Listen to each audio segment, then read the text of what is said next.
Hey, it's Rebecca, and you're listening to Resilient by Design. Today, I am talking all about styling and how you can ensure that you actually get to style your client's space when you're done the project. For too many of us, by the end of the project, the client is kind of spent. We don't want to ask them for more money. They kind of want us out of the house. They kind of have some of their crummy things there. You're not sure what to do, and then you leave a little bit unsatisfied, to be honest, as the designer, and or not wanting to photograph it. So today I want to talk about how you can ensure you get to style that space to perfection for your clients. Enjoy. All right. I'm Rebecca Hay, and I've built a successful interior design business by trial and error, podcasts, online courses, and so many freaking books. Over the last decade, I've grown from an insecure student to having false starts to careers, and now I'm finally in the place where I want to be. Throughout my journey, it's been pretty obvious that I'm passionate about business and helping other entrepreneurs do the same. Each week, I'll share tangible takeaways from my own experience and the experiences of other badass women to help you build your confidence and change your business. Okay, we've all been there, and if you haven't been there, at some point, you likely will be. But that idea that you get hired, you get so excited, a new client, a project, oh, it sounds so flashy and exciting. Maybe I'll get to photograph it. Ooh, maybe I can even get in a magazine. This is going to be amazing. And then, throughout the course of the project, things take a little longer. The client decides to save money and keep that chair. You know what? We're not going to do the drapery, or, don't worry about don't worry about styling the space because, I've got a bunch of things and I'll just do it myself. Or, hey, can you just use my stuff? I don't want to buy anything new. And so you leave the project and you think, it doesn't have that finishing touch. The jewelry of the home is the styling. And for those of us who appreciate good styling, we know the value it has in creating a beautiful, beautiful finished product. And so today I wanted to talk a little bit about, because this has come up a few times, and specifically I've had people ask, how do you, what's the wording in your contract and how do you ensure that you get to style the space? So today I'm going to share some tips on how you can encourage your clients to allow you to style, but I'm also going to share the exact wording inside my contract so that you guys can take it, copy it if you like, rejig it a little and use it yourself. So here we go. The first thing I will say, the first tip I would give you is you need to talk about the finished product and what that experience is like from the get-go. If you've listened to this podcast for a hot minute, you'll know I talk a lot about managing client expectations and how important it is to truly let your clients know way ahead of time what's coming up. And so I love it when I am in a discovery call and I tell them the power of the reveal in our process. And I walk them through, I just had one of these calls yesterday, and I walk them through our process and how I love that it's so organized and it's not like most other designers in the industry, and how at the end, there's that TV-like reveal moment and we get to style it to perfection so that you walk home and you feel like you're in a magazine. I start to paint this visual picture for them before they've even hired me. And in fact, during the pandemic, when we weren't really able to finish a couple projects the way that we typically would like to, I even had a client come to me and say, I'm kind of disappointed I'm not going to get that full Rebecca Hay Designs reveal. And it was a really great moment that she said that to me, because I always kind of thought that selfishly we did that for ourselves. But it made me realize that no, the client really values that. And some clients, that's one of the factors in why they hire you. So I think that you can set that expectation early so that later on it's not a surprise. I never used to do that. That's the first tip. The second tip would be to ensure you collect money for accessories. So let me walk you through 2 ways you can do this. I've done it 2 ways. So it used to be that I said, towards the end of the project, when the installations are happening, prior to the big reveal, our team will sit down with you and we'll discuss your styling needs for the space. And we will come up with a budget so that then we can shop the city. yada, yada, yada. And in fact, that was something like the words that were in my contract. And that was great. And you can do that. So that is one way. You let them know that you are going to discuss the money at a certain time, and then they'll give you a budget to shop the city. That's one way. However, what I found is at that point, we would either A, forget to bring it up with the client, even though it was in our Asana, like all of our steps are laid out of what to do. We just get kind of busy and pass it off as not as important. So we'd either just shop and then the client wouldn't really have the money and we'd end up returning everything. Or we just would forget it altogether. So what we decided to start doing is instead of waiting till the end to put together a budget, we put an allowance in our proposal at the beginning, and we collect money up front. It's funny. At first, I didn't think people would want to pay for that because it's so early. Like some projects are 6 months, 10 months, 12 months and more. And so you think, why is the client like, they're so conscious of budget? Like they're not going to give us $3,000 up front. But yeah, they will. They do. It is so amazing. I say, this is an allowance. We're going to collect it now so that we can shop the city for accessories. That way too, if we see something, throughout the project that we think is perfect, we can purchase it, and we will use this money to style your space in the end. If we go over, we will let you know what items are the extra and you're welcome to purchase them, right? Or you're welcome to keep them. I find this second way works better for us because for one reason, I like to deal with the money up front. As you may or may not know, if you've taken Power of Process, you know how I feel about that. And if you've done any of my money mindset training, you know that for me, I don't enjoy talking about money. So if I have to do it, let's just do it once and get it over with.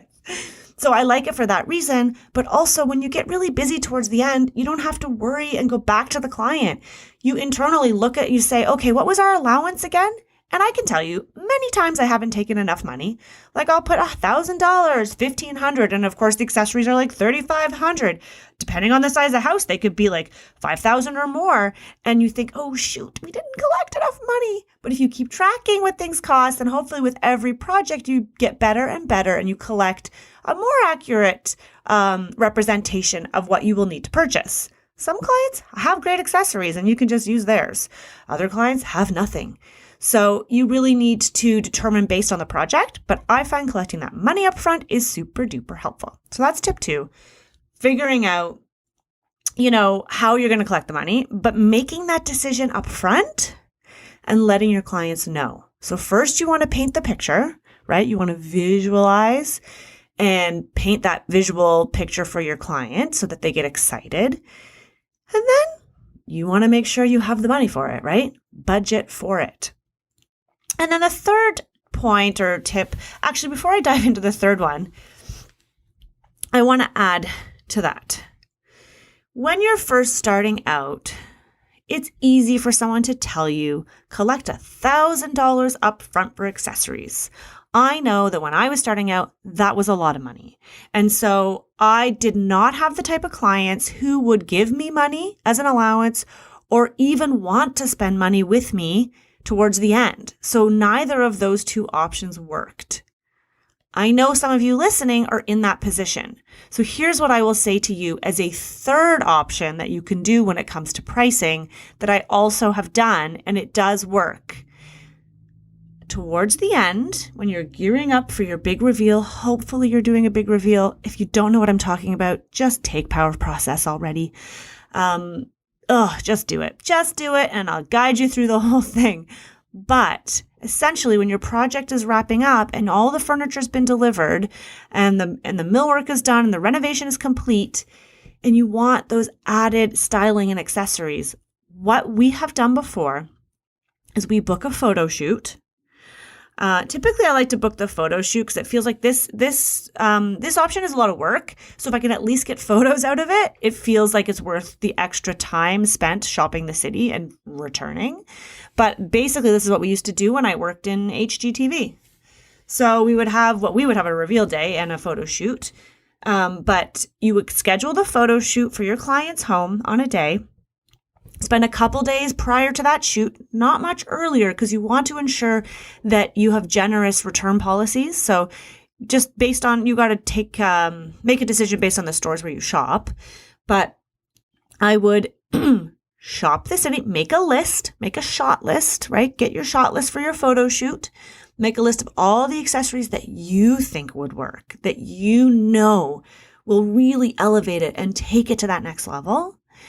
Shop the city, go to Home Goods, go to wherever you Target, go to fancier places, little shops, wherever you can that you can also return from.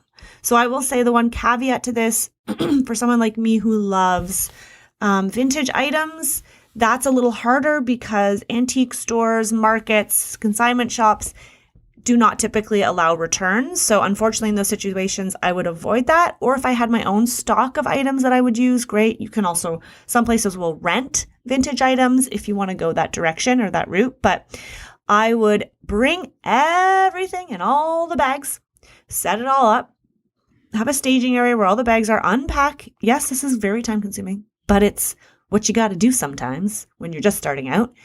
And you style up a storm. Ideally, the client can see it.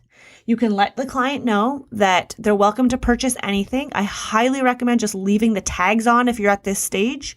Leave all the tags on so you can return it. There's no secret in the pricing. You're transparent, but don't do what I did. I never made money on it. Charge an administration fee because you're not, typically getting a discount from these items or being able to mark anything up. I would just say, you can have anything here plus a 10% or a 15 or 20% administration fee. Shop your house. Let me know by tomorrow what you want to keep. And my team will come back tomorrow, or I will come back tomorrow, and I will take away anything you don't want, and you can leave me the check.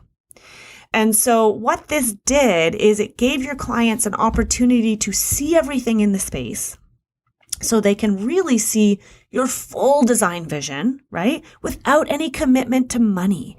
And for me, what I liked about this before I was able to collect the money as I do now, what I liked about it is I didn't feel restricted. Okay, maybe I was restricted a little with the accessories I could use, but I didn't feel like, oh, I can't do what I really want because the client doesn't want to pay for it. The excuse was the photo shoot.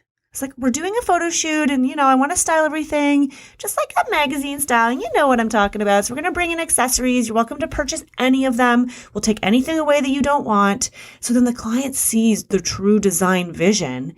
Most of the times clients will buy some, if not most of your accessories.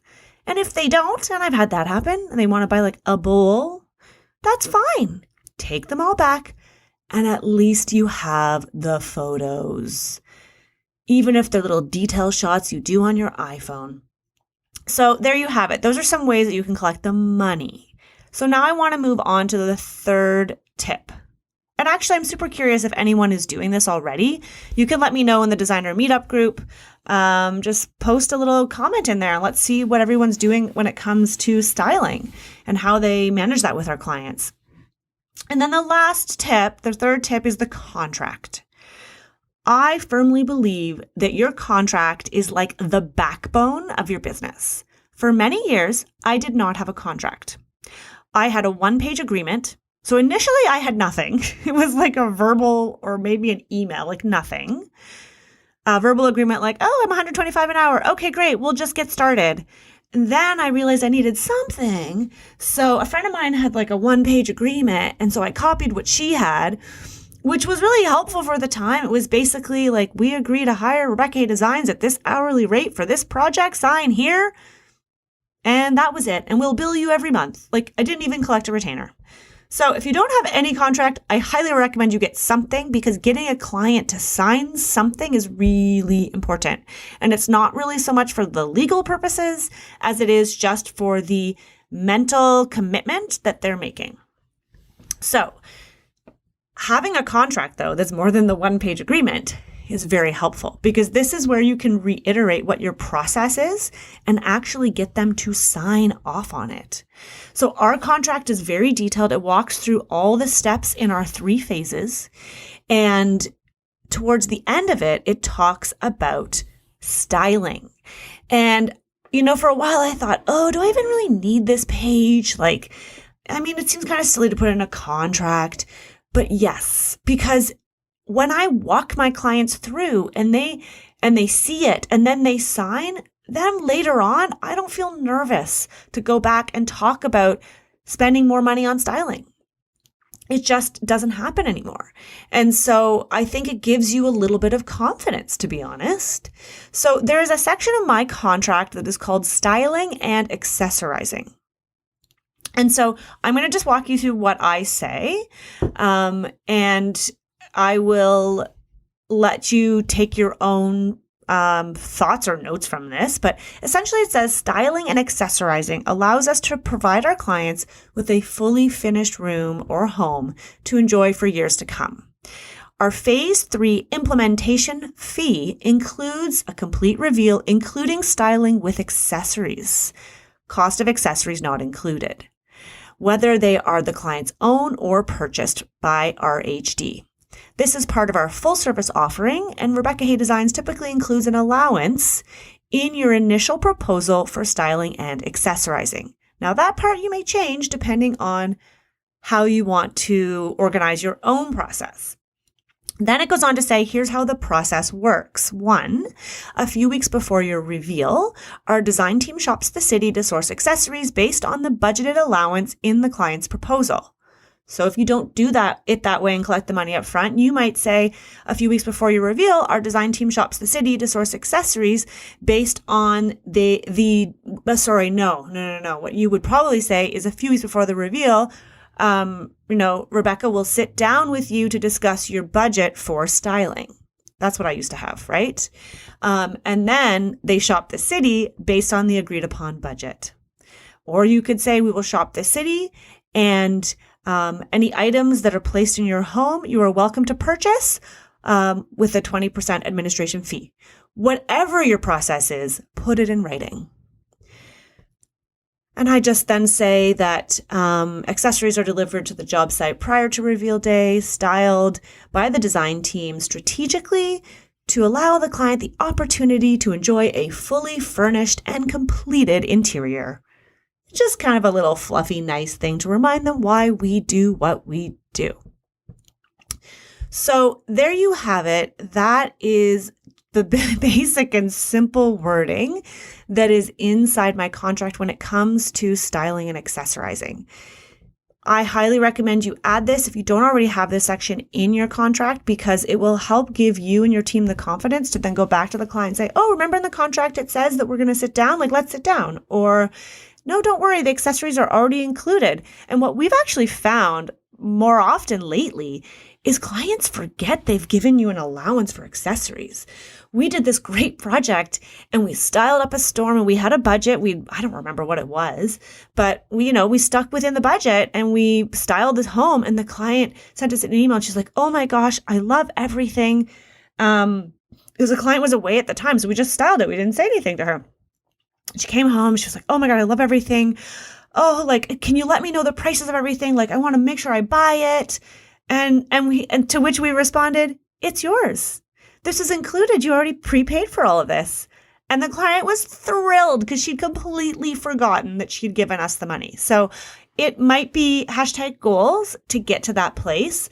But I can tell you, even if you don't have clients willing to give you money up front, you can still style your client spaces beautifully so that you can get the photographs, or at the very least, show your client that beautifully finished product. Okay. Whew! I hope that was like fast and furious, guys. This is just what's worked for me. So let me know. Have you done this? Maybe you do something different. Feel free to share all your tips in the Designer Meetup Facebook group. We've got lots of exciting things coming up this summer and fall.